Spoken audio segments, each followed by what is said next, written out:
warahmatullahi wabarakatuh. Pada kesempatan kali ini kita akan sama-sama membahas tentang jenis konfigurasi mesin di sepeda motor. Seperti kita tahu, mesin di sepeda motor itu banyak sekali macamnya ya. Banyak sekali macamnya, terutama dari segi konfigurasi ya. Nah, cuma ada satu jenis konfigurasi yang paling umum digunakan. Maka dari itu pada kesempatan kali ini akan saya tampilkan beberapa konfigurasi mesin ya.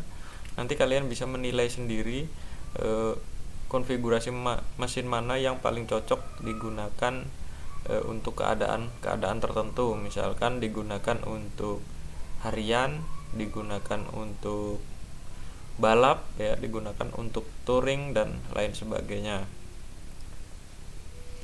Baik, langsung saja saya tampilkan dari yang pertama ya. Yang pertama ini adalah mesin satu silinder ya, atau single cylinder. Nah, ini bentuknya seperti ini. Nah, bentuknya terdiri dari satu buah silinder block dan silinder head ya, yang di dalamnya tentunya terdapat satu buah piston. Nah, ini digunakan untuk kebanyakan motor ya, digunakan untuk kebanyakan motor yang ada di Indonesia ya, yang ada di Indonesia. Mengingat di Indonesia ini medannya cukup rapat ya, sehingga penggunaan untuk harian itu menggunakan motor-motor tipe satu silinder ini ya, tipe satu silinder. Nah, motor tipe satu silinder ini ada dua jenis ya, yaitu yang mesin berdiri seperti ini dan mesin yang menghadap ke depan ya. Umumnya motor yang menghadap ke depan itu adalah motor bebek seperti itu. Habis itu Matic ya, keluarga Matic dan lain sebagainya. Kalau ini untuk motor sport ya, motor sport kisaran 150 cc hingga 250 cc ya. Kalau yang mesin tidur ini ada mulai dari 100 cc ya, untuk yang sekarang ya. Kalau untuk motor dulu ya ada yang 50 cc, ada yang 70 cc seperti itu. Nah, bisa dilihat ya, ini namanya mesin satu silinder. Ini bisa dibaca sendiri ya, bisa dibaca sendiri.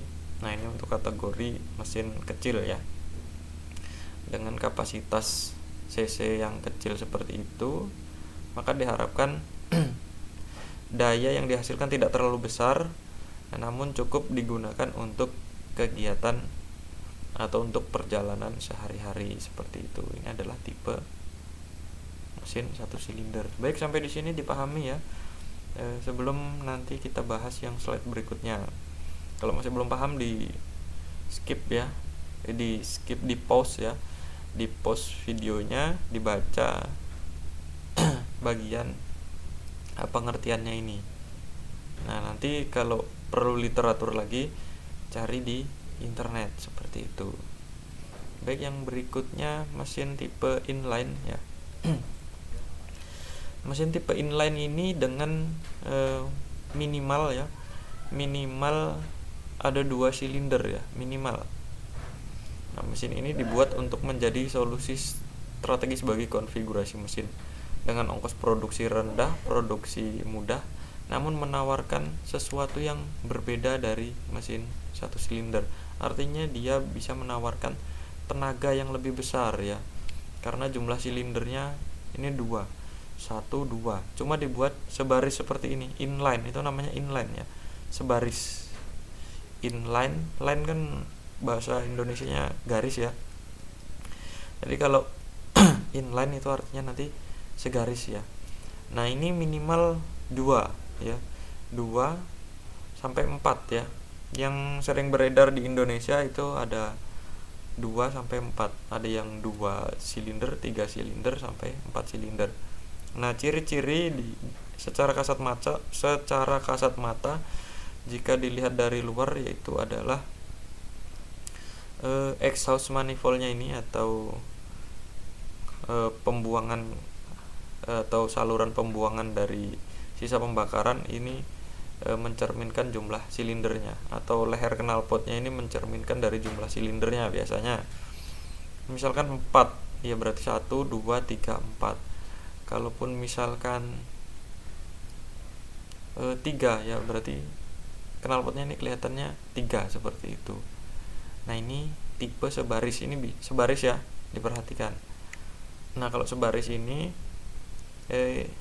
hanya mengadopsi satu buah timing chain ya, seperti itu. Bedanya kalau nanti yang tipe V atau tipe L ya, nanti ada juga yang berbeda. Ini perawatannya mudah ya, karena konstruksinya cukup sederhana. Tadi camshaftnya ini satu ya, cuma memanjang seperti itu. Atau yang tipe DOHC ya, camshaftnya 2 di atas ini seperti itu. Nah, dengan timing chainnya atau kamratnya itu satu buah, bisa diletakkan di tengah ya biasanya, ataupun di daerah pinggir sini seperti itu. Nah, tapi kalau yang tipe ini kemungkinan diletakkan di pinggir. Contoh penggunaannya yaitu untuk motor di Indonesia ya, itu Kawasaki Ninja 250R, Kawasaki ER6, dan Honda CBR 250RR seperti itu. Ada juga kan yang cc 250 tapi silindernya 1. Nah, seperti itu. Ini untuk meratakan sebenarnya ya, untuk meratakan penyebaran daya ya, sehingga tidak terjadi getaran. Biasanya pistonnya 2 tapi kecil-kecil ya. Kalau yang 1 silinder tapi 250 cc itu pistonnya besar. Nah, itu bisa biasanya getarannya lebih tinggi dibanding yang seperti ini. Ini yang tipe inline. Berikutnya ada lagi tipe V-twin ya. Ini adalah ciri khas motor pabrikan Amerika Serikat ya. Biasanya ini digunakan untuk motor-motor touring ya. Ini motor biasanya yang seperti motor Harley seperti itu ya, Harley Davidson dan Victory mungkin ya. Nah, ini jenisnya V ya, dengan berimpit seperti itu ya. Ini ada silinder blok 1 dan silinder blok dan headnya ya yang kedua. Nah, itu seperti ini. Ini tentunya komponennya lebih rumit dibandingkan yang tipe inline ini. Komponen ini lebih banyak ya, lebih rumit konstruksinya dan komponennya lebih banyak. Contohnya ini bagian silinder headnya ya, tentunya ada mekanisme katup ya, yaitu seperti camshaft ya, dan temlar ya, ataupun mekanisme penggerak mekanisme katup yang lain. Ini jumlahnya lebih banyak. Dan kalaupun menggunakan timing chain ya, itu jumlahnya harus 2. Tapi untuk motor ini dia tidak menggunakan timing chain ya, dia menggunakan push rod ya. Artinya dia digerakkan di sini ya. Kemungkinan itu bagian knocknya ada di daerah sini, bagian camshaftnya ya ada di sini. Dia mendorong bagian rocker arm ya, didorong oleh bagian 2 buah push rod ini. Kemungkinan seperti itu. Nanti kalian bisa lihat di YouTube ya, cara pembongkaran mesin Harley Davidson ya, sebagai tambahan pengetahuan ya. Meskipun selama kalian magang ataupun selama kalian praktek di sekolah, kalian tidak pernah membongkar jenis konfigurasi mesin seperti ini, tapi setidaknya kalian tahu, menambah wawasan seperti itu ya. Seperti itu ya, dia konstruksinya lebih rumit seperti itu dibandingkan yang tipe inline tadi dengan jumlah silinder yang sama. Nah, ini ciri khas lainnya yaitu memiliki getaran yang tinggi ya, dan suara yang menggelegar seperti itu. Nah, jadi daya tariknya di situ ya, di situ. tentunya panasnya juga tinggi ya di sini ya. Mungkin juga konsumsi bahan bakarnya juga lebih boros seperti itu. Berikutnya yaitu mesin V-twin juga, cuma yang 60 derajat. Ini sama seperti yang ini ya. Kalau ini produkan Amerika Serikat, kalau ini pabrikan Italia ya. Ini Moto Guzzi ya, Moto Guzzi ini nama pencetusnya. Ini motor tipe lama ini sebenarnya ya. Ini menggunakan tipe push rod juga ya. Dia tidak menggunakan timing chain ya. Cuma sudut ini ya, sudut bagian sini dan sini ya, silinder 1 dan silinder 2 itu 60 derajat ya, 60 derajat seperti itu. Bisa dipahami ya, dia 60 derajat. Dan tentunya ini jika dilihat dari konstruksinya, ini tipe motor lama ya, karena masih menggunakan karburator dan tidak ada pelumasan di mekanisme katup ya, seperti itu. Dan ini cc-nya tergolong kecil ya kalau diperhatikan dari ukuran silindernya, dengan masih menggunakan pendingin sirip seperti ini. Jadi beda ya, yang V-twin yang ini ya dan yang ini ya, yang ini 60 derajat ya sudutnya.